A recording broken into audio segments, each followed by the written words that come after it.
ദിവസങ്ങൾക്ക് മുൻപാണ് തമിഴ്നാട് മുൻ മുഖ്യമന്ത്രിയായ ജയലളിതയുടെയും എംജിആറിന്റെയും മകളാണെന്ന് പറഞ്ഞ ഒരു യുവതി രംഗത്തെത്തിയത്. ഇപ്പോഴിതാ പ്രധാനമന്ത്രി നരേന്ദ്രമോദി തനിക്ക് നീതി വാങ്ങിത്തരുമെന്ന് ജയലളിതയുടെ മകളെന്ന് അവകാശപ്പെടുന്ന മലയാളി യുവതി സുനിത വ്യക്തമാക്കുകയാണ്.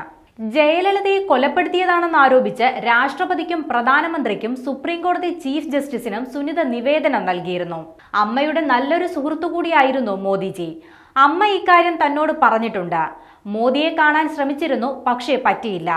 മോദി തന്നെ ഇതിന് മുൻകൈയെടുത്ത് തനിക്ക് നീതി വാങ്ങിത്തരുമെന്ന വിശ്വാസത്തിലാണ് താനിരിക്കുന്നത്.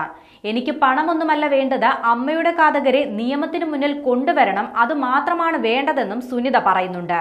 ദിവസങ്ങൾക്ക് മുൻപാണ് എംജിആറിന്റെയും ജയലളിതയുടെയും മകളാണെന്ന അവകാശവാദവുമായി തൃശൂരിൽ താമസമാക്കിയ KM സുനിത രംഗത്തെത്തിയത്. 41 വയസ്സുള്ള സുനിതയ്ക്ക് 2 കുട്ടികളുമുണ്ട്. ഭർത്താവുമായി അകന്നാണ് കഴിയുന്നതെന്നും അവർ വെളിപ്പെടുത്തി.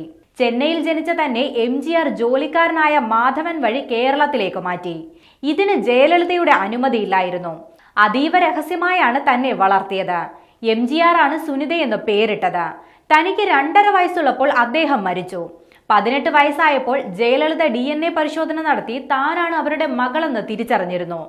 ഇടയ്ക്കിടെ ചെന്നൈ പോയസ് ഗാർഡനിലെ വേദനിലയത്തിൽ ജയലളിതയെ കാണാൻ പോകുമായിരുന്നു. മകളാണെന്ന് തിരിച്ചറിഞ്ഞ നിമിഷം മുതൽ 2024 ഓഗസ്റ്റ് വരെ ധനസഹായം കിട്ടിയിരുന്നുവെന്നും അവർ പറഞ്ഞിരുന്നു. താൻ മകളാണെന്ന് പരസ്യമായി പ്രഖ്യാപിക്കാൻ 2016 സെപ്റ്റംബർ 22-ന് വാർത്താ സമ്മേളനം നടത്താൻ ജയലളിത തീരുമാനിച്ചിരുന്നുവെന്നും സുനിത പറയുന്നുണ്ട്. അന്ന് വീട്ടിലെത്തിയപ്പോൾ സ്റ്റെയർ കേസിന് താഴെ ചലനമില്ലാതെ കിടക്കുകയാണ് ജയലളിത.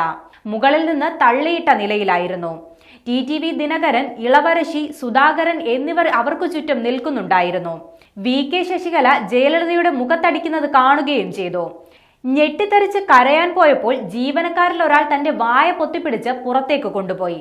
അവിടെ നിന്നും ഒരുവിധം അന്ന് രക്ഷപ്പെടുകയായിരുന്നുവെന്നും സുനിത മാധ്യമങ്ങളോട് വെളിപ്പെടുത്തിയിരുന്നു.